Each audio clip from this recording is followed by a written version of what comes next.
हरिओम.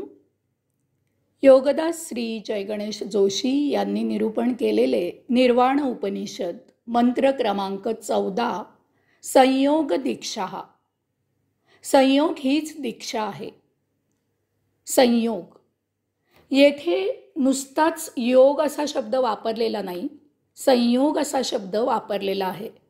आपण योगासन असा शब्द वापरतो. याचा अर्थ आपल्याच दोन अवयवांची गाठ भेट घडवून त्यांचा योग जुळवून आणून आसन व्यायाम करायचा.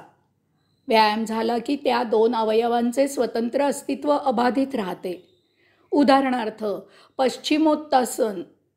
पश्चिमोत्तानासन म्हणजे पाय ताठ पसरायचे आणि गुडघ्यांना डोके लावायचे. आसन झाले की गुडघे आणि डोके यांचे कार्य किंवा अस्तित्व स्वतंत्र राहते. त्यांचा योग, त्यांचे मिलन तात्पुरते, त्या वेळेपुरते, आसनापुरते प्रासंगिक होते. संयोग याचा अर्थ एक गोष्ट दुसऱ्या गोष्टीत मिसळून एकरूप होते. त्या गोष्टीचा दुसऱ्या गोष्टीशी संयोग होतो. ही गोष्ट आता त्या दुसऱ्या गोष्टीत मिसळली की तिचे स्वतंत्र अस्तित्व संपले. त्या पूर्वीची त्या गोष्टीची भिन्न असलेली ओळख संपुष्टात आली. उदाहरणार्थ दोन नद्या एकत्र झाल्या की तो संगम होतो. यापुढे त्यांचे स्वतंत्र अस्तित्व लुप्त होते. येथे पुढे त्या शेवटपर्यंत एकत्र प्रवाहित होतात. त्रिवेणी संगमानंतर गंगा, यमुना, सरस्वती या एकत्रित प्रवाहित होतात. त्यानंतर त्यातील गंगेचे पाणी, यमुनेचे पाणी किंवा सरस्वतीचे पाणी निराळे ओळखता येत नाही. यमुना आणि सरस्वती या दोन नद्या आता उरल्या नाहीत. त्यांचा गंगेशी संयोग जुळून आला. तेथे त्या तीन नद्या एकरूप झालेल्या असतात. तरीही आपण त्या एकत्रित नदीला गंगा असेच म्हणतो, कारण यमुना आणि सरस्वती यांचा संगम गंगा नदीत झाला. निर्वाण योग्याला येथे संयोग ही दीक्षा सांगितलेली आहे. येथे संयोग म्हणजे आत्मा आणि परमात्मा यांचा संयोग जुळून येणे अपेक्षित आहे. योग जुळून येतो तेव्हा आत्मा आणि परमात्मा यांचे मिलन होते आणि योगी साक्षात्कारित होतो. त्या साक्षात्कारानंतर योगी ध्यानातून व्युत्थान होतो. योगी आणि परमात्मा यांचे स्वतंत्र अस्तित्व अबाधित असते. साक्षात्कारी योग्यात जो योगिक बदल होतो त्याप्रमाणे योगी पुढील जीवन जगतो. तो समाजातच योगिक जीवन जगतो. परंतु लक्षात असू द्यावे की भौतिक बीज शिल्लक असते. त्याला भौतिक खत पाणी मिळाल्यास बीजधारणा होऊ शकते. तो धोका शिल्लक असतो.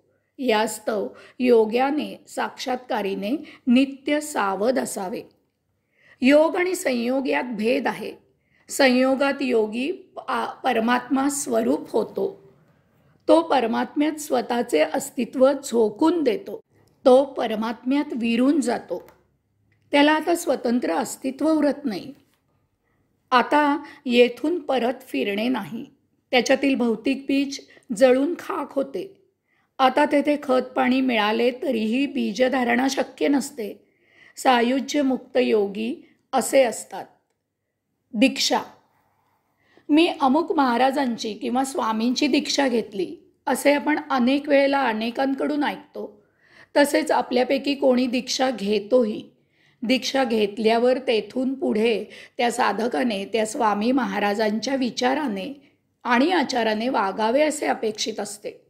स्वामी महाराज साधकांना कानमंत्र देतात, एक विशिष्ट जप करायला सांगतात किंवा एक विशिष्ट गोष्ट काही कालावधी करता किंवा आयुष्यभर पाळायला सांगतात. काही बंधने घालतात, नित्य पूजापाठ करायला सांगतात वगैरे. निर्वाण योग्याला संयोग हीच दीक्षा आहे. याचा अर्थ निर्वाण योग्याने अंतरात्मा आणि परमात्मा यांचा संयोग जुळवून आणायचा आहे. निर्वाण योग्यासाठी संयोग म्हणजे त्याचा अंतरात्मा आणि परमात्मा यांचाच संयोग अपेक्षित आहे. इतर स्वामी महाराज किंवा इतर काही नव्हे. निर्वाण योग्याने साक्षात्कार होईपर्यंत योग साधना करायची आहे. यात कितीही वेळ लागला तरी थांबायचे नाही. संयोग हेच त्याचे जीवित कार्य झाले पाहिजे. साक्षात्कार झाल्यावर, संयोग झाल्यावर त्याला स्वतःचे स्वतंत्र अस्तित्व राहत नाही. किंवा जेव्हा साक्षात्कारानंतर योग्याला स्वतंत्र अस्तित्व राहत नाही, तेव्हाच त्याला निर्वाण योगी असे म्हणावे. आता येथून माघार नाही. त्यांचे योगी हेच जीवन आणि योगधर्म हेच आचरण होते. अनेक मठांमधून आपण असे योगी, स्वामी, साधू, बैरागी, साध्वी, माताजी पाहतो. आता परमात्म्याचे कार्य हाच त्यांचा कर्मयोग होतो. आता परमात्म्याचे गुणगान, परमात्म्याचे महात्म्य, परमात्म्याच्या विचारांचा प्रसार हा ज्ञानयोग हेच त्यांचे जीवन कार्य होते. परमात्म्याचा भक्तियोग हेच त्यांचे आचरण होते. त्यांचा परमात्मा हाच श्वास उच्छ्वास होतो. त्यांचे चालणे, बोलणे, उठणे, बसणे, खाणे, पिणे, झोपणे, जागे होणे असे सर्व काही परमात्मा होतो. निर्वाण योगी विराट होतो. निर्वाण योगी परमात्म्यात विलीन होतो याचा अर्थ तो क्षुद्र होतो असा घेऊ नये. नदीला वाटेत अनेक ओढे, नाले, उपनद्या मिळतात आणि ते त्या नदीचाच एक भाग होतात. ते ती नदी होतात. आता तो एक सामान्य ओढा किंवा नाला राहत नाही, तर तो नदी होतो. गंगेला यमुना आणि सरस्वती मिळतात आणि त्याही ती परम पवित्र गंगामय्या होतात. निर्वाण योगी परमात्म्याच्या संयोगाने परमात्मा होतो, विराट होतो, विश्वनिर्माता होतो, विश्वेश्वर होतो, जगदीश्वर होतो, योगेश्वर होतो. निर्वाण योगी भौतिक आलंबन सोडतो, भौतिक विचार सोडतो आणि निर्विचारी होतो. त्याचे जड वस्तू जगताशी नाते तुटते, तो निर्लेप होतो. त्याचे विश्वाशी नाते जोडले जाते. आता तो परमात्मा म्हणून जगतो, जगताची विश्वाची काळजी घेतो. एका छोट्या योग्याच्या बाबत हे कसे शक्य आहे अशी शंका येते.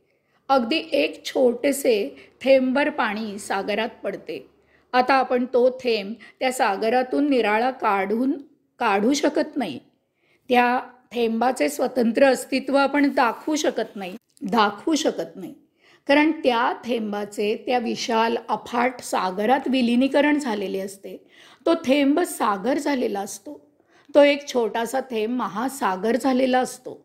त्या छोट्या थेंबाचे स्वतंत्र असलेले गुण विसर्जित झालेले असतात. आता त्यांच्यात त्या विशाल सागराचे गुण आलेले असतात. याचप्रमाणे निर्वाण योगी संयोगाने परमात्मा होतो. यासाठी हिंमत लागते.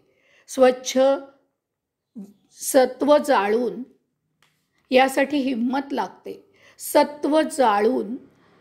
त्याचे भस्म कपाळी लावावे लागते. आतील मी नष्ट व्हावा लागतो. मी आणि परमात्मा एकच आहोत हे ज्ञान किंवा हा विचार पुरेसा होत नाही. कारण अजून तो मी तसाच शिल्लक आहे. तो मी जेव्हा परमात्म्यात विलीन होतो तेव्हा एकच उरते आणि ते म्हणजे ते विराट अस्तित्व. आपोआपच पसायदान मागितले जाते. विश्वकल्याणाची आच लागते. हातातील घास भुकेल्याला भरवला जातो. दुसऱ्याच्या डोळ्यातील अश्रू आपल्या डोळ्यातून बाहेर येतात. समुद्र आपल्यामधून गरजू लागतो. सूर्य आपल्यामधून उदय पावतो आणि आपल्यातच अस्ताला जातो. ही विश्वचेतना आपल्या अंगी भिनते. हरिओम.